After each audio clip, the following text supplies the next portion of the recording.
Maine Mendoza nahuli si Arjo Ataide na may kasamang ibang babae.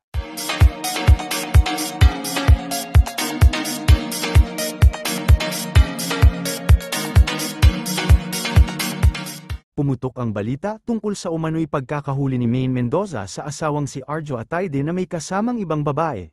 Ayon sa mga ulat, personal na nasaksihan ni Maine ang insidente sa isang kilalang lugar sa Maynila. Bagamat hindi pa nagbibigay ng opisyal na pahayag si Maine, usap-usapan na may tensyon sa pagitan ng mag-asawa. Samantala, nanatiling tahimik si Arjo tungkol sa isyu, ngunit ilang malalapit sa kanya ang nagsabing mayroon lamang umano siyang inaasikasong proyekto. Ang nasabing babae ay hindi pa nakikilala.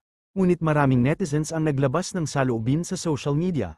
Habang ang ilan ay nagsabing baka may maling interpretasyon si Maine, marami ang nakisimpatya sa kanya. Lumabas din ang mga espekulasyon na matagal nang may hindi pagkakaunawaan ang mag-asawa. Sa kabila ng issue, nananatiling pribado si Maine sa pagbabahagi ng mga detalye. Patuloy naman ang paghihintay ng publiko sa anumang opisyal na pahayag mula sa kanilang dalawa. And this are Chika for today mga ka-showbiz, sana nag-enjoy kayo. Don't forget to like, share, subscribe and click the notification bell for more updates.